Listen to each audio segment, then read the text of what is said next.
तो हेलो मेरे दोस्तों, तुम्हारा भाई शोभन ठाकुर 1946। कैसे हो आप लोग? आज मैं आप लोगों के लिए एक नई वीडियो लेके आया हूँ कलकत्ता के बारे में। ठीक है, भाईपों के ऊपर सीबीआई, सीबीआई और भी जितने भी है सब कुछ लग गए। भाईपों के पास इतनी सारी संपत्ति निकली है जो बीजेपी सरकार और शुभेंदु की सरकार आते के साथ ही वेस्ट बंगाल में भाई टीएमसी के बारे में इतने सारे खुलासा हो रहा है कि आप लोग देख के हैरान हो जाओगे बंगाली लैंग्वेज में। लेकिन आप थोड़ा अगर समझ जाओगे तो आपको पता चलेगा कि कितना भ्रष्टाचार सरकार था कि आम आदमी का भाई इतना पैसा खाता था। जो कलकत्ता बिहार से भाई जो भी है दिल्ली शहर में, बॉम्बे शहर में काम पे आते हैं क्योंकि उनके शहरों में भी काम रहता है। लेकिन ये इतने भ्रष्टाचार नेता टीएमसी के ये अभिषेक बैनर्जी दिल्ली आए, देखो अब ये क्या क्या भाषण दे रहा है और ये जितनी भी बातें बोल रहे हैं झूठ बोल रहा है। तो आइए मेरे भाइयों इस वीडियो को देखते हैं और समझते हैं। ये थोड़ी बंगाली भाषा में होगी, आप समझ नहीं पाओगे, लेकिन अगर आपको समझना है तो YouTube सेटिंग में जाके से हिंदी वॉइस करके आप इस वीडियो को देख सकते हो। देखो चोरों को कैसे ये अपने आप को सफाई दे रहे हैं। और चोर देखे मैंने बहुत, लेकिन ऐसे चोर नहीं देखे।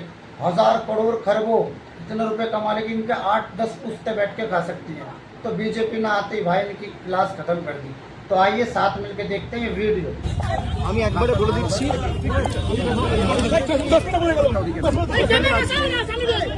ভাই আসতে লেগে যাবে।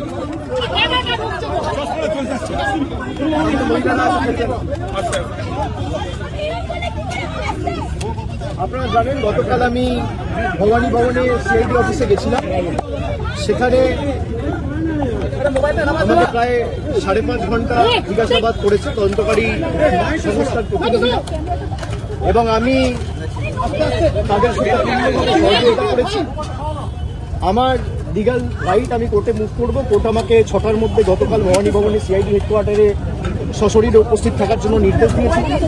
আমি কমপ্লাই করে প্রায় 12-13 মিনিট আগে 6টার আগেই কালকে ভবানী ভবনে গেছি এবং 11:30টার কাছাকাছি ইন্টারোগেশন প্রশ্ন উত্তর পর্ব শেষ হয়। প্রায় 5.5 ঘন্টা চলছে এবং আমাকে আবার সেখানে একটা নোটিশ দিয়ে আগামী 14 তারিখ অ্যাপিয়ার করার জন্য বলা হয়। আমি 14 তারিখ কলকাতায় আছি, আমি 14 তারিখ অ্যাপিয়ার করবো। আবার আমি কোনো তদন্ত এড়িয়ে যাইনি। আমাকে দিল্লিতেও তদন্তকারী সংস্থা যখন ডেকেছে আমি গেছি, কলকাতাতেও নিজাম প্যালেস হোক, এদিকে সিজিও হেডকোয়ার্টার হোক, ইডির কাছে হোক, আমি গেছি। আমি সবসময় তদন্তে সহযোগিতা করেছি এবং আমার সামর্থ্য অনুযায়ী যতটুকু কেন্দ্রীয় তদন্তকারী সংস্থা বা এই মুহূর্তে দাঁড়িয়ে রাজ্যের গোয়েন্দা সংস্থা সিআইডির সাথে যেটুকু সহযোগিতা করা উচিত আমি নিশ্চিতভাবে করছি। আজকে আমাদের দলনেত্রীর বাড়িতে কিছু বৈঠক ছিল পূর্ব নির্ধারিত। সেখানে একাধিক বিধায়ক থেকে সাংসদ ছিলেন এবং আমাদের মিটিংগুলো চলাকাল খুব সম্ভবত 4:30-5 নাগাদ যে সিআইডির একটা টিম এসেছে আবার কোনো একটা আলাদা মামলায় আমাকে নোটিশ দিত। তো আমি আমার সেক্রেটারির মারফতে তাদেরকে অনুরোধ করি যে আমি এই মুহূর্তে আমার বাড়িতে সশরীরে উপস্থিত নেই বলে আপনারা চিঠিটা অন্য কাউকে রিসিভ করে আমার পক্ষ থেকে নিয়ে নেন।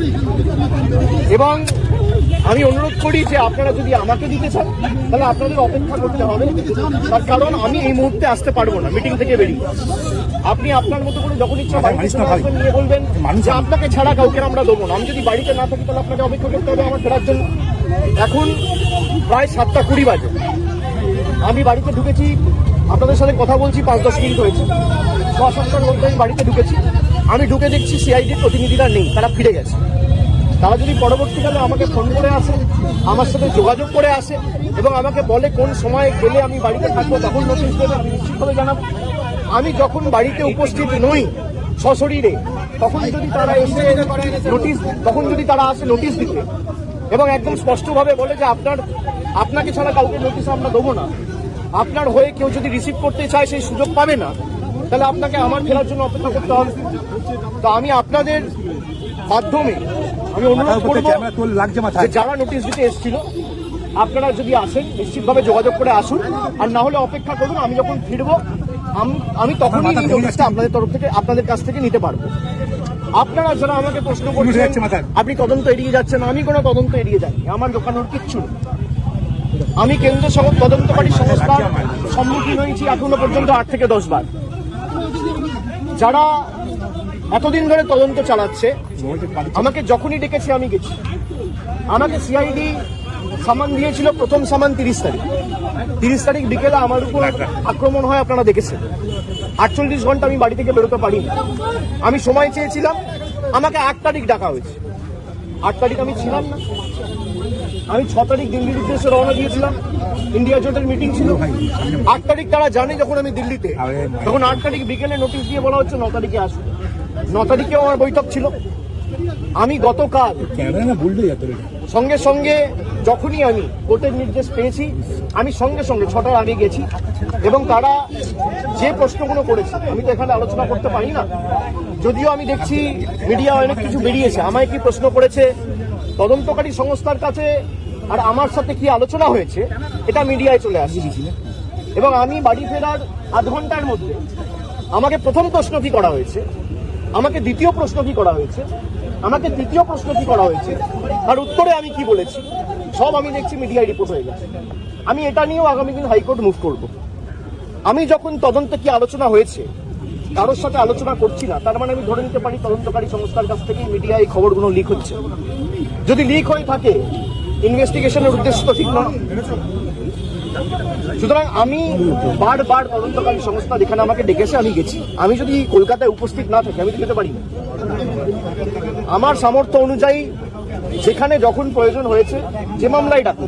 আর এখন সরকার পাল্টেছে, এরা বিভিন্নভাবে মামলায় আমাকে ট্যাগ করবে।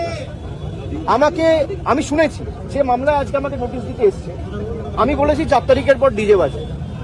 আমি প্রশ্ন করতে চাই যে আমি যদি সত্যি কোনো ভুল বলে থাকি, আমি এই স্টেটমেন্টগুলো কবে করেছি? নির্বাচন চলাকালীন। নির্বাচন যখন চলছে, ল এন্ড অর্ডার, আইন শৃঙ্খলা কার আন্ডারে? ইলেকশন কমিশনের আন্ডারে।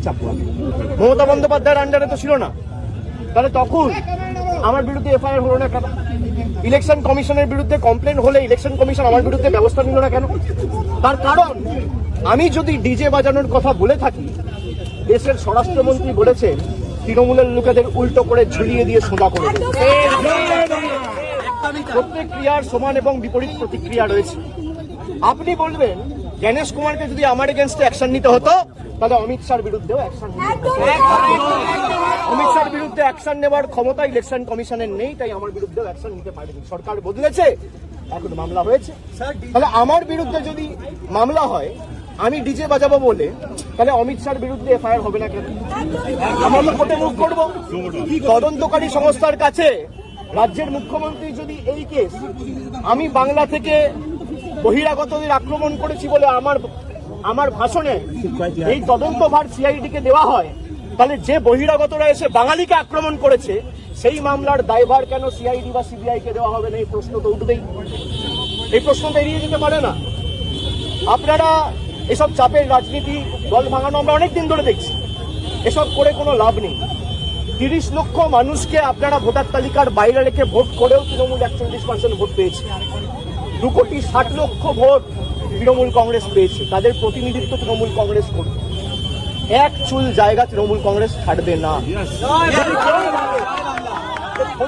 চমকে সিআইডি দিয়ে, সিবিআই দিয়ে, দল ভেঙে, উৎসাহ করে, গায়ের জোরে কর্মীদের মিথ্যা মামলায় ফাঁসিয়ে, ফলস কেসে ইমপ্লিকেট করে, পার্টি অফিস দখল করে, বাড়ি ভেঙে, ঘর জ্বালিয়ে তৃণমূল কংগ্রেসকে দমিয়ে দেবো। সিপিএম এর বিরুদ্ধে লড়াই করে 34 বছরের জগদ্দল পাথরকে সরিয়ে তৃণমূল কংগ্রেস ক্ষমতায় এসছে মানুষের আশীর্বাদ। 2011 সালের পরিবর্তন আর 2026-এর পরিবর্তনটা খালি একটু তুলনা করুন। মানুষের মধ্যে কোনো আবেগ নেই, স্বতঃস্ফূর্ততা নেই। 8টার পর রাস্তা শূন্য, ফাঁকা। বিজেপি বিজয় মিছিল বার করতে পারছে না। যারা বড় বড় ভাষণ দিচ্ছেন, আমি বলবো রাজনৈতিকভাবে মোকাবিলা করুন। মানুষ যদি আপনাদের জিতিয়ে থাকে, মানুষের জন্য কাজ করুন। মানুষ বুলডোজারের জন্য ভোট দেয়নি, মানুষ কর্মসংস্থানের জন্য ভোট দিয়েছে, শান্তি শৃঙ্খলা সম্প্রীতির জন্য ভোট দিয়েছে। মানুষ উন্নয়নের স্বার্থে ভোট করুন। উন্নয়ন, দিল্লির সাথে লড়াই করে টাকা আনুন। আপনারা ভোটের আগে বলেছিলেন অন্নপূর্ণা ভান্ডার, আর ভোটের পর মানুষ দেখছে বুলডোজার। এই বিচারিতা তো চলতে পারে না। আমি মিডিয়ার বন্ধুদের বলবো, কোনো স্পেকুলেশন কোনো আলোচনা না করে যদি কেউ ভুল তথ্য পরিবেশন করেন, আমরা কিন্তু বাধ্য হব হাইকোর্ট সুপ্রিম কোর্ট অব্দি যেতে পৌঁছাতে। আপনাদের দায়িত্ব আপনারা সঠিক তথ্যটা মানুষের কাছে উপস্থাপিত করবেন, পরিবেশন করবেন। আপনারা রটনাকে ঘটনা বানিয়ে দেখাবেন না।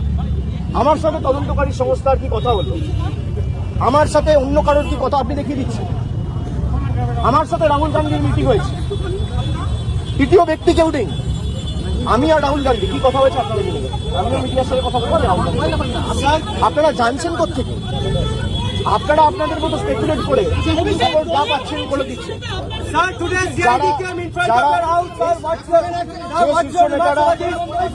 নেতারা আমার বিরুদ্ধে কথা বলছে, দলে আলোচনা করার জায়গা রয়েছে, এবং আপনি স্পেসিফিক্যালি করতে পারেন কল্যাণ বন্দ্যোপাধ্যায় বলেছে। কল্যাণ বন্দ্যোপাধ্যায়ের অধিকার রয়েছে আমাকে নিয়ে কথা বলার, কল্যাণ বন্দ্যোপাধ্যায়ের অধিকার রয়েছে আমাকে নিয়ে চারটে কটু কথা বলার। কল্যাণ বন্দ্যোপাধ্যায় আমাকে ছোট থেকে মানুষ করেছে, আমি বড় হতে দেখেছি। আমি এই কথাগুলো নিয়ে খারাপভাবে নিই না। ওনার একটা ঘটনা হয়তো খারাপ লাগতে পারে, উনি বলেছেন, কিন্তু আমি আমার কোনো ব্যক্তিগত ক্রোধ বা আমার কোনো ব্যক্তিগত ক্ষোভ কল্যাণ বন্দ্যোপাধ্যায়ের বিরুদ্ধে নেই। আমি তাকে আগেও সম্মান করতাম, আগামী দিনেও।